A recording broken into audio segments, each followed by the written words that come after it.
So I'm here with another top 10 manga list today. This time it's going to be top 10 dark mangas. Obviously, as you'll find out, a lot of these are going to be pretty my personal opinion that they're dark. And I could have put quite a few that were on my top 10 of all time in this, but I tried to do all different ones. So with that in mind, let's get started. Starting out my list of dark manga is Assassination Classroom. This follows Koro-sensei and his group of third year and junior high, aka ninth graders, as he tries to teach them and they try to kill him. Now, obviously, that does make it pretty dark, and there is some other dark content in there as well, but it's low on the list because I feel like overall, this is a really heartwarming manga, which sounds really strange to say, but I fully do believe it's very heartwarming in places, and the way that the students learn about each other and everything is just great. And yeah, it's a really great series overall. Next on my list is the manga Another. This is a slightly older series from the late 90s, and much as Assassination Classroom, it follows ninth graders, third year in middle school in Japan. And this one features a curse. And the reason this one is so low is that because this curse is low and some of the deaths can be kind of gruesome, I do feel like overall there's not a lot of deaths in this. And other than the curse, I don't feel like it does quite as much social commentary, or at least doesn't delve quite as deep as some other series. There is, obviously, you find out in the beginning, bullying is touched on, and exclusion as a form of bullying, but again, it's not explored that deep, so that's why this one gets number 9. Tokyo Ghoul made it up to number 8, and this one, of course, is more of a seinen, so it has a lot more commentary and a lot more nuance, I feel, than some of the other series.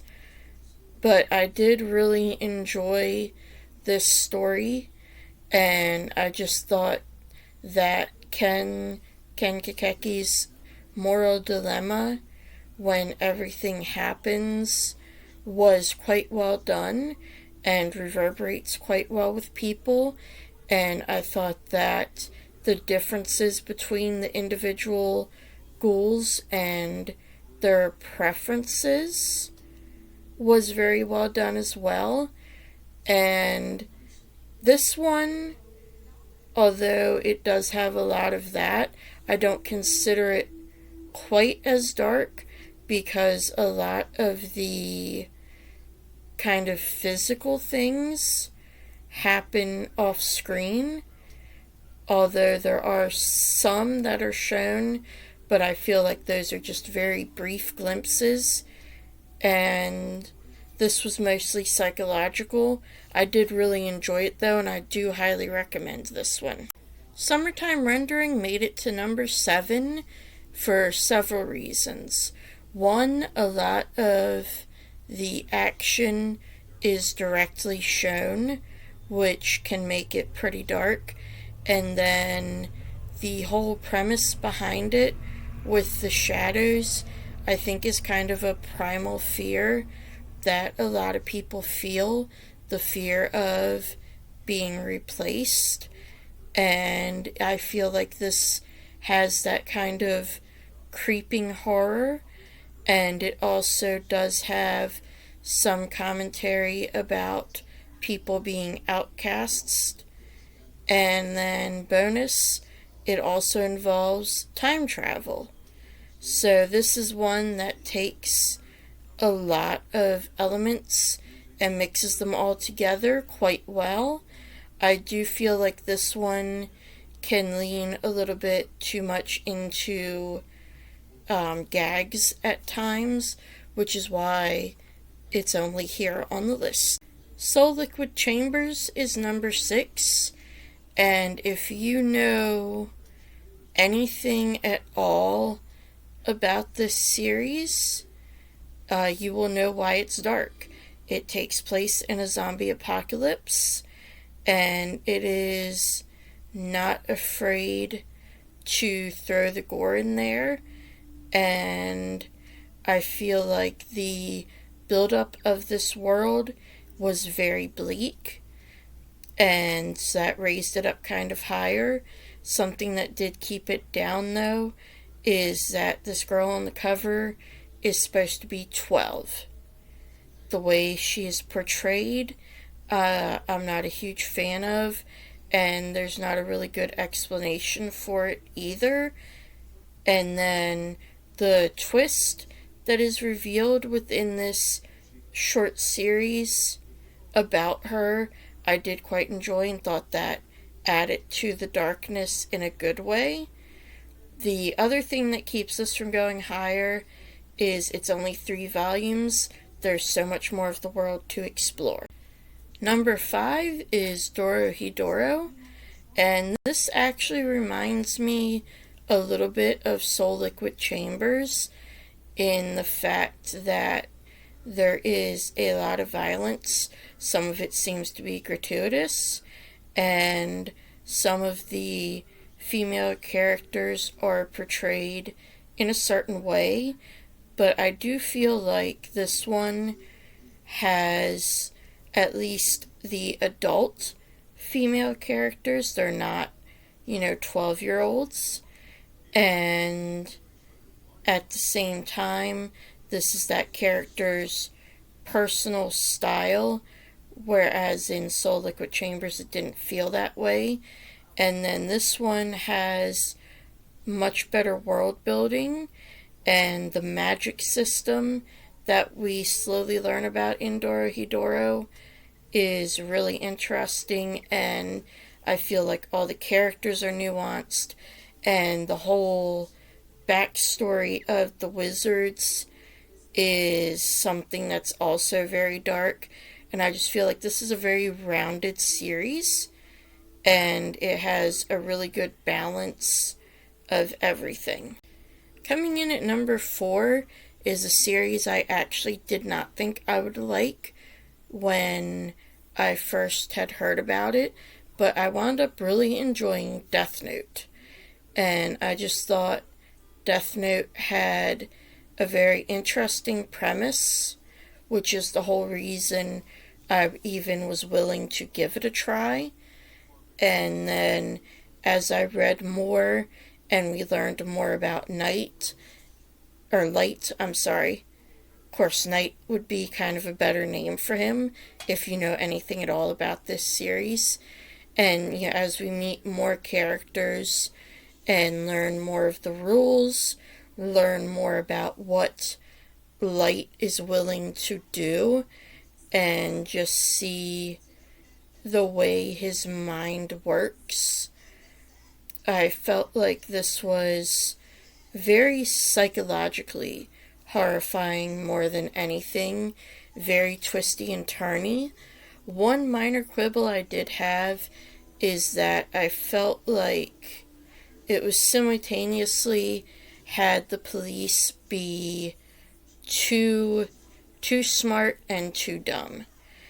Within the first book, they find out, or they surmise, that Kira is able to kill from a distance, and even though everything that's happened could easily be considered an accident, but then as things progress, I feel like it becomes more and more obvious that Light is the culprit, and I feel like this just takes far too long to happen, and it becomes, although an enjoyable mess, it becomes a very entangled mess.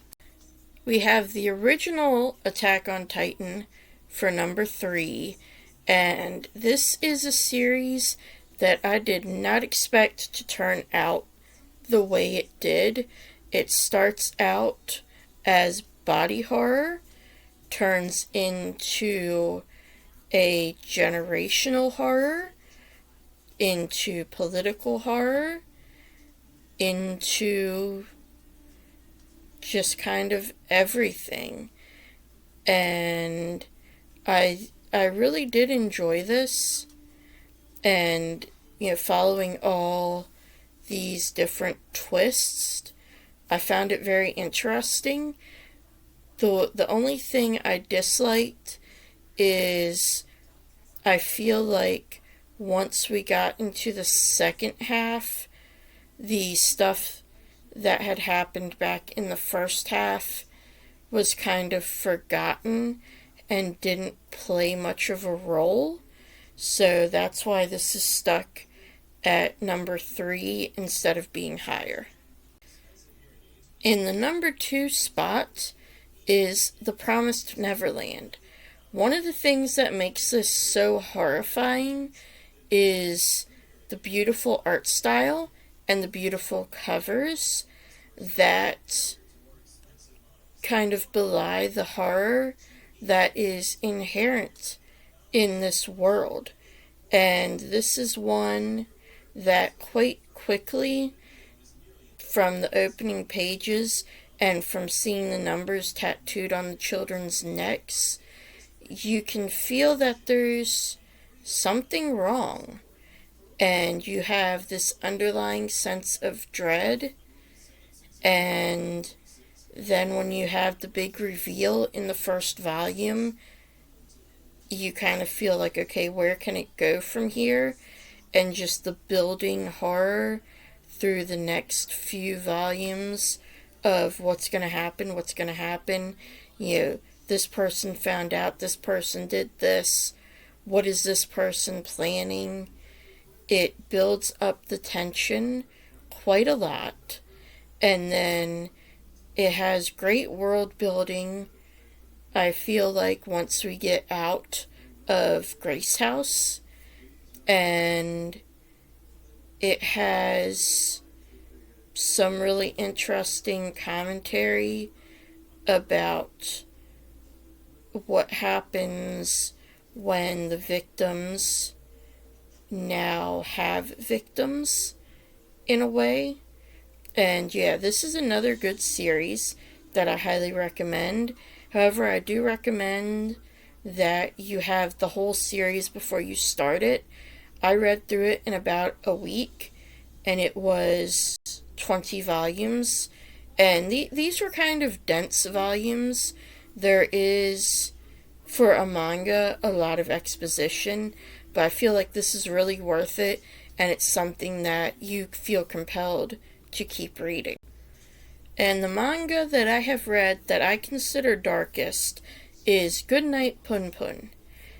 And the whole reason I consider this the darkest is because there's absolutely nothing supernatural, nothing otherworldly, no creatures, no anything in this series.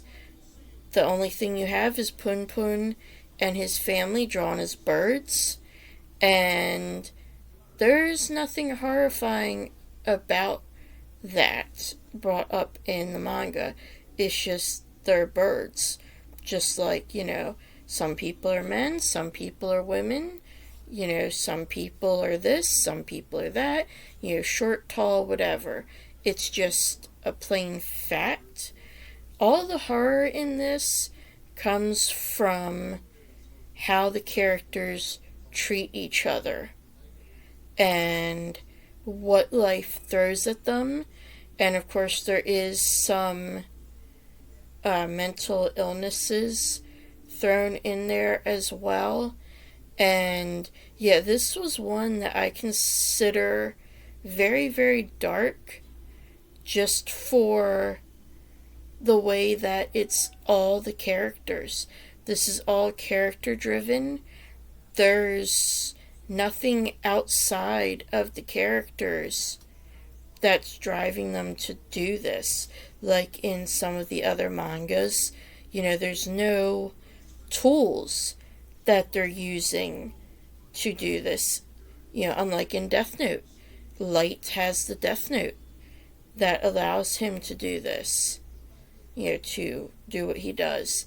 In Goodnight Punpun, everything the characters do is done with their own two hands, with absolutely no help.